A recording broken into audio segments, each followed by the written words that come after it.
I must share something difficult with you. My girlfriend, who is 20 years younger than me, is expecting a child. I have a preference for younger partners, so I've made the decision to get a divorce. Is that okay with you? All right. If you want a divorce, go ahead, but please take good care of our son. What? You should take the boy with you. Haven't you spoiled him enough? No, I can't. Because he is? I closed my mouth right there. If this conversation were to remain between us, there wouldn't be any problem. However, Ken must have overheard it from his place in the room.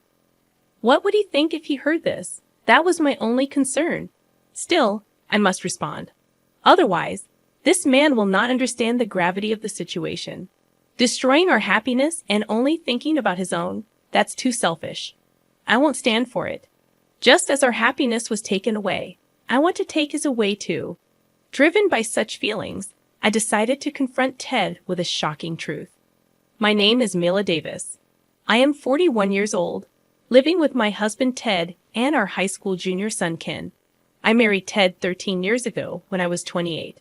Back then, I was an insurance saleswoman visiting various companies to sell insurance. That's when I met Ted, who was working at a local import-export business, having recently divorced his wife. My wife cheated on me and left me. Now I'm living with my 5-year-old son, just the two of us, and it's pretty lonely, he said, looking somewhat sorrowful. Every time I visited Ted's company for work, I started talking to him. Eventually, Ted asked me, "Would you like to go out together?" But we never went out, just the two of us, because Ted always brought his son Ken along. He can't stay at home alone, right? I'd really love for you to be my son's new mom, but I guess you wouldn't want to marry a man with a child, he said. Seeing him like that, I thought he truly cherishes his child. If he could care for a child like that, then surely he'd care for his family. So I decided to marry Ted. But that was all a performance to marry me. In fact, as soon as we got married, Ted changed. I quit my job and became a housewife. Housework and childcare became my job, which wasn't a problem, but Ted started neglecting Ken. Before our marriage, he even brought Ken along on our dates. But after our marriage, he didn't even look at Ken, not just on weekdays, but even on weekends. Ted never talked to Ken, never took him out, never played with him, nothing. Even after Ken started elementary school, Ted's attitude didn't change. I went to all the school events alone, and he totally ignored all events that parents should join and enjoy together. You could at least attend some of the school events with Ken, I told him once. Ted made a grimace, signed annoyance, and said sorry. But I'm just tired from work. What? Oh, be quiet. Taking care of our son is your job as his mother, right? Just do it properly, he shouted, ending the conversation. What happened to the man I knew before we got married? I felt a twinge of regret. Then, one day, Ken had just come home from elementary school and was helping me prepare dinner when a message from Ted arrived on my phone. Wait, what? He's bringing his subordinates home from now on.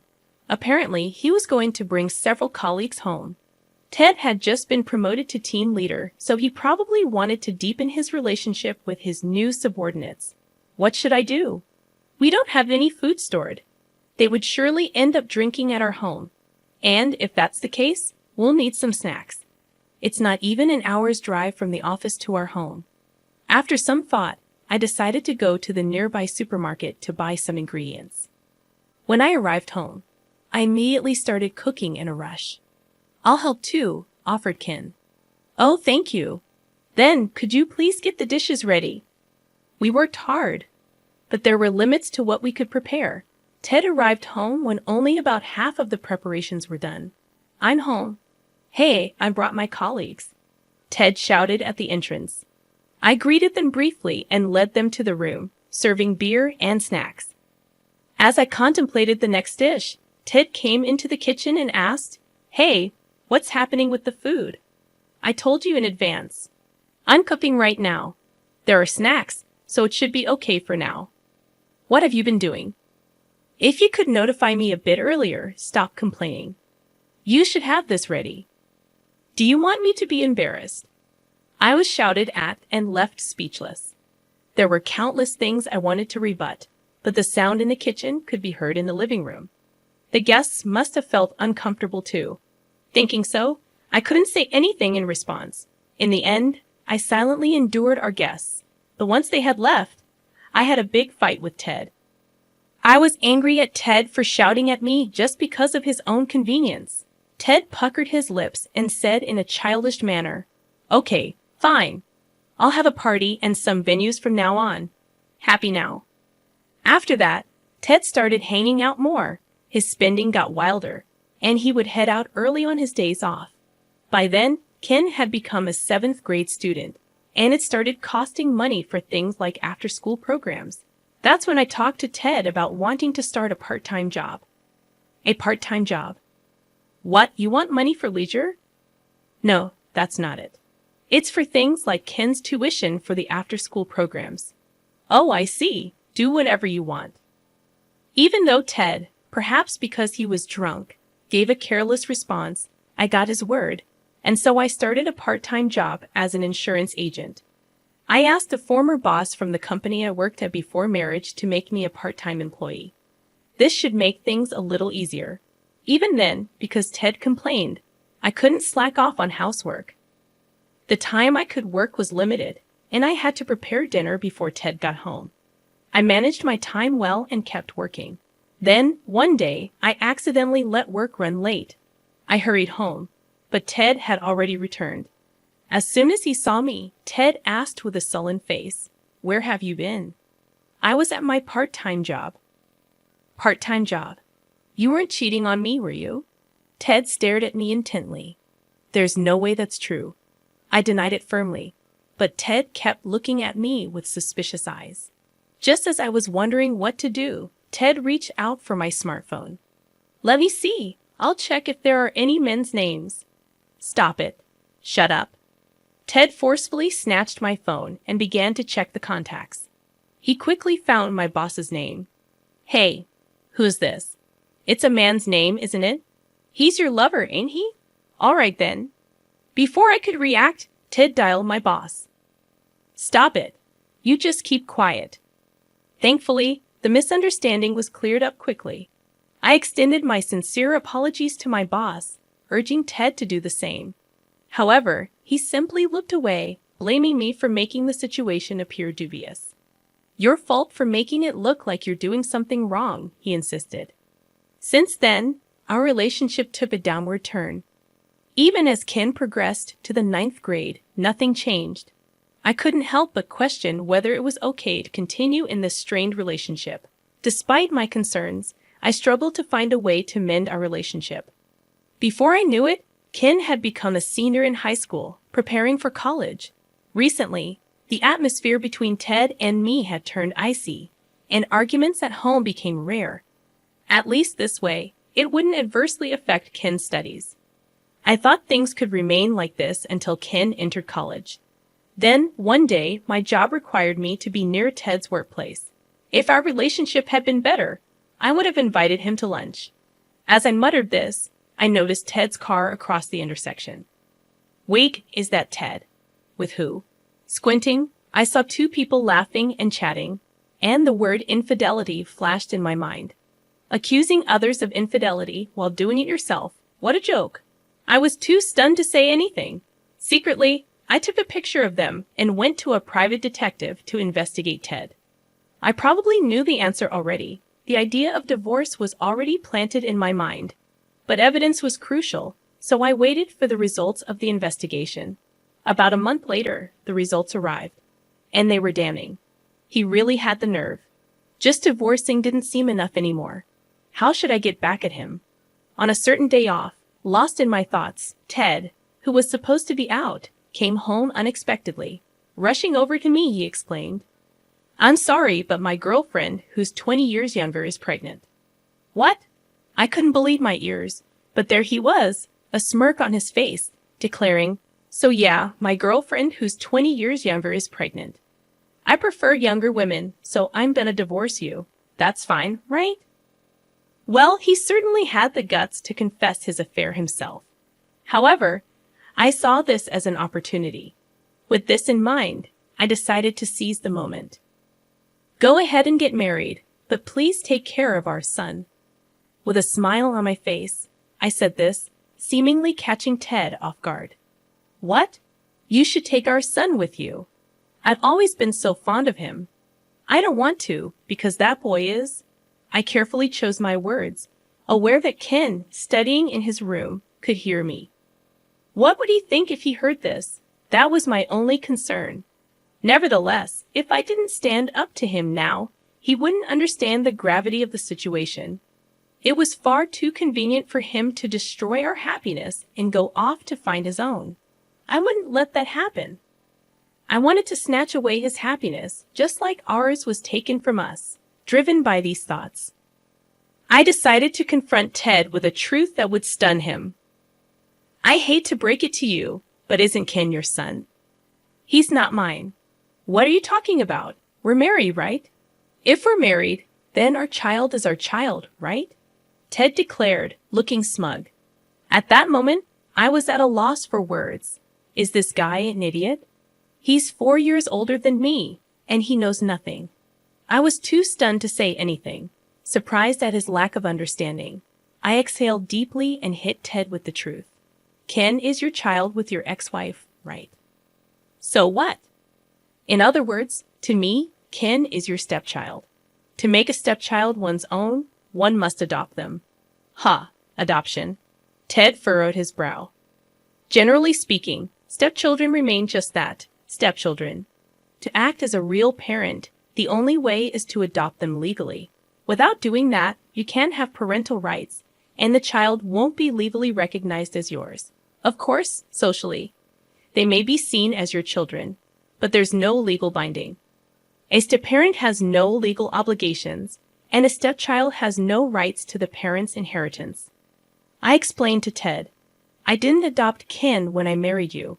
That's why I can't take Ken with me. Hold on, so does that mean I have to take care of Ken? That seems to be the case. Although I wouldn't say you be charged with parental negligence just for leaving him alone. Ken is a high school student, an age where parents are obligated to raise their children. In other words, it can be said that Ted can't just abandon him. While looking stunned, Ted pleaded with me, come on, that can't be right. What can't? I have a baby on the way, and I plan to live with my newborn and my soon-to-be wife, just the three of us. That was the condition for marrying Kay. Oh, so the woman he cheated with is named Kay. So, that has nothing to do with me. It's got everything to do with you. This could all be resolved if you just take Ken. But I've told you I can't, right? Just find a way. Please don't ruin my happiness, he begged. Don't ruin his happiness. I was shocked at his audacity. After shattering our happiness, he doesn't get to demand his own happiness. With clenched teeth, I told Ted, no matter what you say, what can't be done can't be done. You should ask your girlfriend Kay. You're truly heartless. Fine, you'll regret this. Ted slammed the table and stood up. As he picked up his cell phone, he walked out of the room, making a call in the hallway. Yeah, that's right, so. I could hear his voice. Eventually, Ted came back and said to me, just wait. I'm bringing Kay over. What? You're bringing her here? Of course, because you're refusing to budge. I have no other choice. For some reason, Ted shouted angrily, seeming to believe he wasn't in the wrong. Well, we still have to discuss the division of property. And this might make things easier. With that thought, I quietly watched Ted leave. About an hour had passed since Ted left the house. He returned, bringing a woman with him. As I stole a glance at her, she greeted with a look of discontent. Ah, hi! She didn't even attempt to meet my gaze. I could somewhat understand her feelings. Meeting the spouse of the person you're having an affair with, no matter how you think of it, cannot be a pleasant experience. Regardless, Kay turned out to be the woman who had been in Ted's car that day. I can't deny thinking it's all because of this woman, but thanks to her, I can bring Ted down to his lowest. With that thought, a smile naturally spilled onto my face. How should I start the conversation? While I was considering this, Kay spoke up first. You're Myler, right? Don't you think your child is adorable? You've lived together for about 13 years, haven't you? Are you talking about Ken? If so, I do think he's adorable. I consider him as much my child as if he were my own. Then why are you abandoning him? You should take him with you. I stared at Kay, sweat beginning to bead on her forehead. I knew it. She condemns me with her words, but she doesn't truly mean it. I recalled the results of the investigation into Ted's conduct. If the current situation described there about Ken is true, it makes sense why she would argue like this. So, I decided to shake them up. I'd love to take him with me, but no matter how adorable he is and no matter how much I love him, legally only Ted is Ken's parent. I can't become Ken's parent. But yes, there's also the option of not getting a divorce, and you need to raise your child by yourself. Upon hearing this, Kay flinched. She then turned to Ted and said, I can't raise a baby on my own. Don't worry, I'll take care of our child. Besides, I'm definitely getting a divorce, and I want to be with you. At that point, I interrupted. What are you talking about? It hasn't been decided whether we're getting a divorce yet. Shut up. I'm definitely getting a divorce, so you're taking Ken with you. We're gonna discuss that later. We're getting nowhere. Okay, what do you think? I turned the conversation over to Kay. She made a pout and said, I can't raise someone else's child, even if it's the child of the man you love. Course not. I love Ted, not some child of Ted and another woman. Oh, I see. But isn't your argument a bit strange? Why do you want to raise someone else's child? That's your personal opinion, and I won't blame you for it. But you're okay with making Ted raise another person's child, right? As soon as I said that, Kay's face turned suddenly pale. At the same time, Ted tilted his head, questioning, What are you talking about? I'm talking about the baby, Kay's baby in her belly. This child is mine. I told you that before. While Ted seemed puzzled, I continued, You did say that, but it's odd. According to what I investigated, the father of Kay's child should be another man. As soon as I broke the news, Ted turned to Kay. With her face pale, Kay looked down, and Ted stared at her. The whole scene was so ridiculous that I nearly burst into laughter. Ted interrogated Kay, asking if what I said was true. Kay banged on the table, arguing back, Don't be stupid. The father of this child is you, Ted. But I calmly told her, That's not true. I have proof. Look. Saying this, I laid out a single photo on the table, an image obtained through a private investigation. The picture showed Kay and an unknown man talking in front of an obstetrician's office. With a private investigation, they also checked if she was cheating. According to that, she had a man she was seeing, and the child in her belly was his. Kay started to stutter, unable to speak. Seeing her like this, Ted seemed to have understood everything, collapsing in despair. That's why you should divorce me and raise the child together, I suggested. Well, Ted, you'll be raising someone else's child. But okay, you're okay with that, right?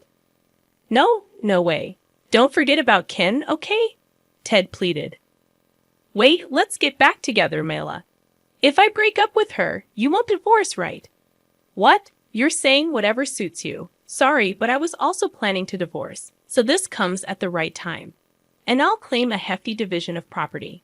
Saying so, I slammed the evidence of their cheating on the table, photos of the two of them cheating, including Kay and the unknown man. Ted picked up one of the photos and shouted at Kay, This lying woman.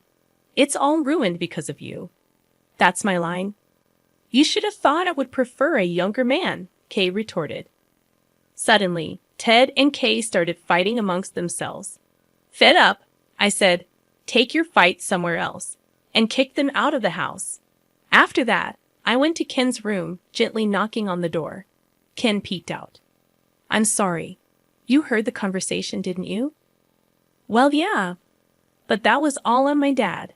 It's not like it's your fault or anything. But I'm totally fine, really. I'll be a college student next year, and I'll make my dad pay for the move and then do whatever I want. Ken flashed a slight smile, seeming more mature than I had thought. I was relieved to see my son's growth. However, his father, Ted, has not matured at all. No matter how many times I tried to contact him, he stopped answering my calls. Even after a few days had passed, the situation remained unchanged. The divorce negotiations wouldn't proceed like this, and he doesn't seem to be coming home either. Troubled, I decided to go to Ted's company, but showing up suddenly might just be a nuisance. So I contacted Ted's boss, Mr. Wilson, before heading to his company. When I arrived at the company, Mr. Wilson promptly attended to me and summoned Ted to his office. At the same time, he also called for Kay. With the two of them in front of me, I addressed Ted. "You know why I'm here, right?" "What's it?" "Because you won't cooperate with the divorce discussions. How much longer do you intend to avoid addressing this?" I asserted with conviction, but Ted simply shrugged in response. On the contrary, Kay remained silent since her arrival. "You seem anxious that your boyfriend will discover your affair with Ted, don't you, Kay?" I remarked, smirking. She appeared disheartened, as it seemed her true love also worked in the same company. It was only a matter of time before Kay's infidelity was laid bare. Ted resisted cooperation with the divorce discussions until the very end. However, after a stern reprimand from Mr. Wilson, he reluctantly agreed to participate. "Well, I'll be heading home now," I announced, and Ted expressed his dissatisfaction. "Showing up at my workplace? Are you kidding me? If this tarnishes my reputation, what will you do? You're the one at fault, not me. Besides, an affair won't get you fired.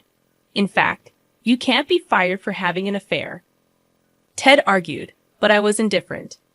"It's not my concern. I came to discuss the divorce. Whether you quit your job or not is not my problem. The same goes for Kay. Well, do your best," I retorted, leaving Ted and Kay at the office. Later, through my lawyer, I successfully secured the division of property from Ted. However, according to Vice Mr. Wilson, complications arose after my departure from his office. The news of their affairs spread rapidly throughout the company, leading to a chain of events. Kay's boyfriend learned about the affair, and they had a significant argument, resulting in an immediate breakup. Enraged by the breakup, Kay demanded compensation from Ted for mental abuse. Naturally, Ted contested her claims, leading to a messy court battle. With the affair becoming public knowledge and court proceedings underway, both Ted and Kay had to leave the company. Ted struggled to find new employment, partly due to his age, and ended up working part-time at a local shop. Kay, pregnant and seeking refuge, retreated to her parents' house. Their lives became entangled in the complexities of the court case, and their reputations suffered. On the flip side, my life was on an upward trajectory. My boss suggested my return as a full-time employee, and I am now diligently working in that capacity. My relationship with Ken, who is focused on college preparations, is thriving. He even introduced me to his girlfriend, expressing his respect for me as a parent despite Ted being his father. Although I am no longer officially his mother, he appreciates my support during this crucial time.